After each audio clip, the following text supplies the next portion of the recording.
Hi, my name is Jim Byrne, Principal Systems Engineer for Data Pivot Technologies. Today we're going to be going over Commvault Bare Metal Recovery with two-factor authentication. Now, I had done a previous video showing bare metal recovery for Windows versions from 2003 all the way to 2019. And I did have some people ask me about how do you do this with two-factor authentication. So what I wanted to do today is just do one of these recoveries with two-factor authentication, so you can see how to do it. Okay, with that said, let's get started. Let's do a quick overview of the environment. You've seen this in a previous video. And what we're going to be doing today is Windows 2008. Here's a CD that we're going to be booting off of. And it's a one-touch Win51 ISO that has the drivers for Windows 2008. All right, so with that said, let's get started here. And this Windows machine is currently off, so let's power this guy on. Here we go, get into the web console, hit the escape key, go from a CD, hit return again. All right, so now we're booting. And while we're booting, I just wanted to go over real quick the way this works. When you use two-factor authentication to log into the CommServe, you can use, like for example, Microsoft's Windows Authenticator, and it'll give you a new token every 30 seconds. Now, 30 seconds is too short for a BMR because while I'm doing this behind the scenes, this machine here is logging into the CommServe multiple times. So I need a token that's a little longer. Commvault does have a token available. They can send it to you via email. So we're going to set that up, and I'll show you how to do that when the time comes. All right, so here we are. We've booted up. And I'm going to say, okay, we're going to go English. And right now it's looking for an XML file. The process I'm doing here is interactive. You can go to the Commvault CommServe and create this file that has everything answered. It's like it puts it in an XML file. So you could stick it in the USB stick into the machine and it'll grab the answers from there. But we don't have that file, so we're going to do it in an interactive mode. And there's all of our drives have been found. We're ready to go.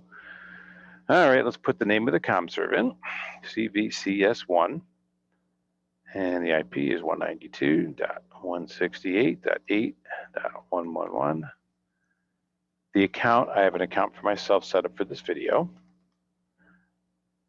It's an administrator account. And put in my password. Now here's the trick. When you do two-factor authentication, it's your normal password that you always use, plus that token. And we're going to get the token in a minute.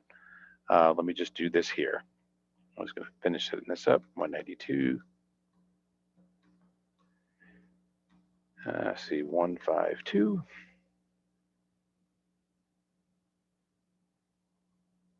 Actually, you know what? Let's put it back. Okay, 255.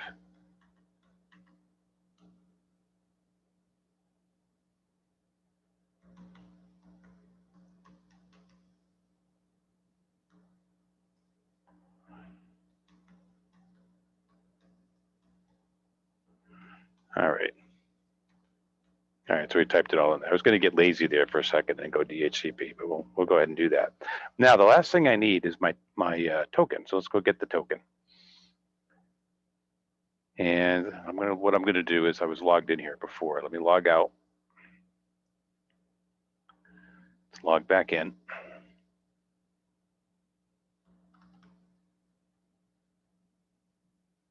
So there's my account.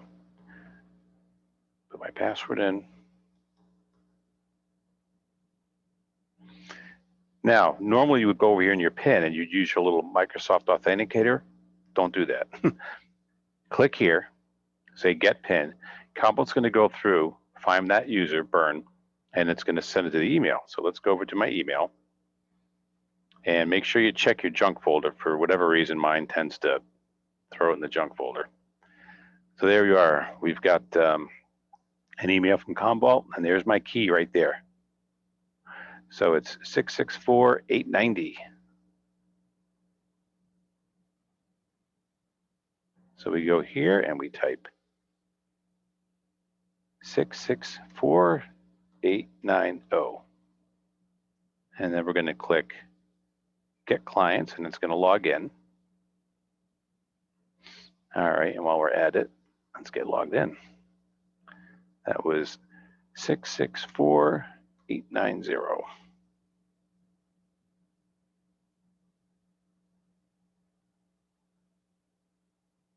Okay, we're getting logged in here.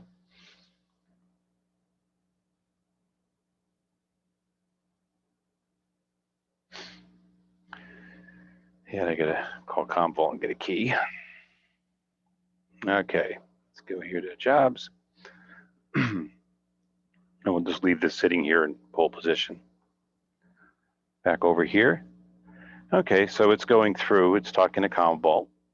Let me click more. So it's configured the Ethernet connection, and now it's querying Commvault saying, give me a list of Windows clients that have a system state backup. So it's going to go through and give me a list, and then right down here, see where it says client name? I will have a list of servers here shortly. And the one I'm going to pick is WinDemo 2008.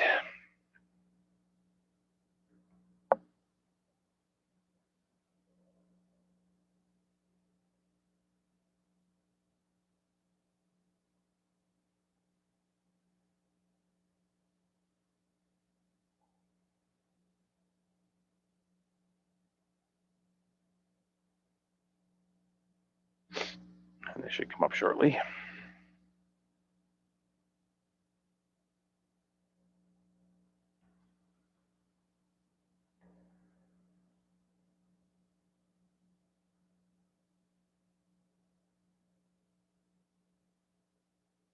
There we go. All right, let's go to 2008. There he is. Say next. Okay, now it's going to find the server. It's going to make a connection to the CommServe, and that's already been done successfully. Then it's going to download information about the server, how you want to set up the drives and that kind of thing. And then we'll go to another screen.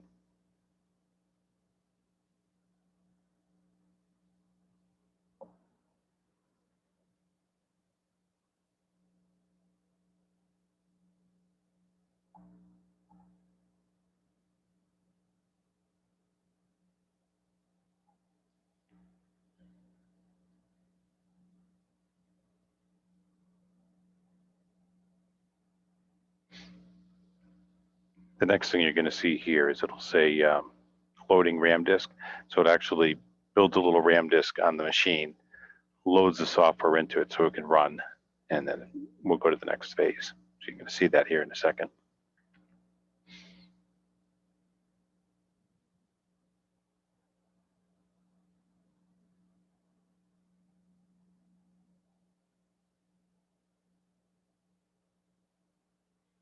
All right, and this normally doesn't take too long, it just takes about a minute.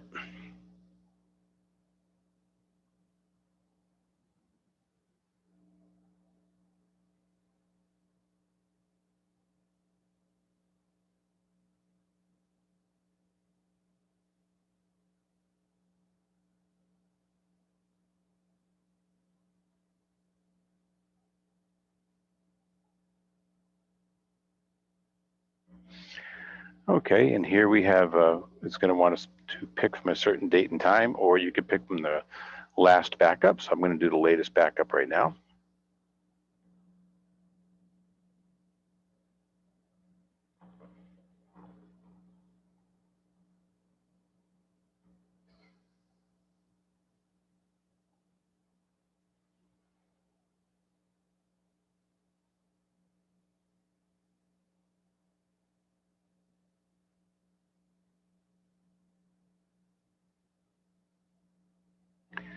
All right, so once it pulls this information, now we're going to get the next screen, and that'll have the disks, how you want them laid out. And Commvault is smart. It'll actually help you lay everything out. Like, for example, if you had 5 small drives on the old machine and you had 1 large drive on the new machine, it'll partition that disk to make each of those drives line up. So like if you had, for example, a C drive, a D drive, an E drive, and an F drive, on the new machine, you'll have a C drive, a D drive, an E drive, and an F drive, but there'll be partitions on one large disk. So you can do that here. You can do dissimilar mapping, or you can do similar mapping. I'm doing similar mapping because I had a C drive on the old machine. I got a C drive on this one. And this here, the mini setup, I don't need this right now. If I was on a physical box, I'd do it, but I don't need it because the drivers I need are all here. This is because, you know, restoring into VMware is a piece of cake. All right, so next. And I don't want to exclude anything. And here we go, it shows me my drives. And DHCP. You know what, I'll use DHCP, why not? And I'll say okay. And off we go. Now this part here can take a little while. Let's let this go through. It's gonna recreate the disks, and then I'm gonna pause the video, and I'll just start it once in a while to show you the highlights. But what it's doing right now is it's gonna clean the disk, initialize the disk, and that's gonna have the master boot record on it so it can boot.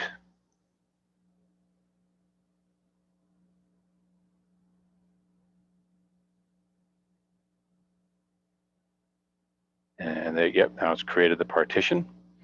And then we'll get to a part here where it's gonna say restoring. And off we go.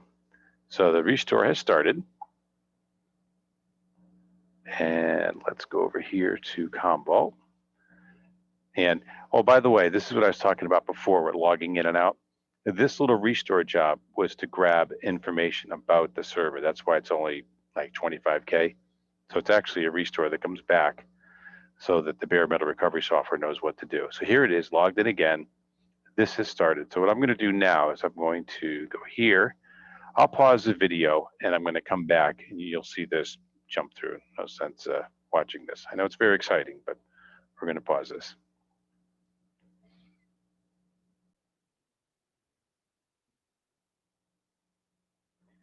Okay, just a quick update here. We're moving right along. We are at 41%, and we should be done probably another few minutes.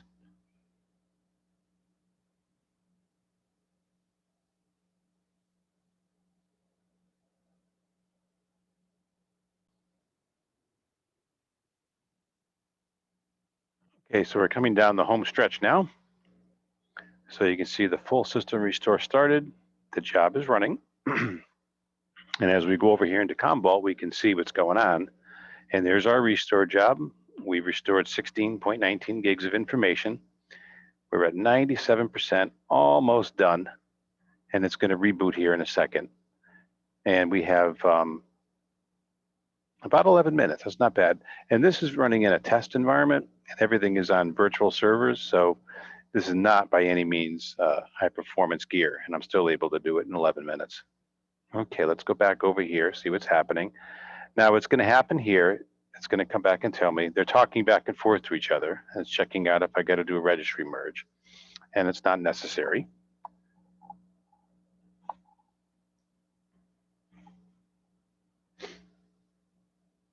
And then in a second here, we get the okay. And then all I have to do is say, okay.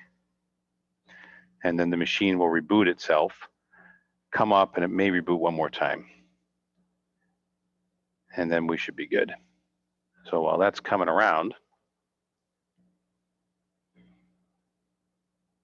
oh, here we go. And incidentally, you see how this is counting down here? It's going 2, 1.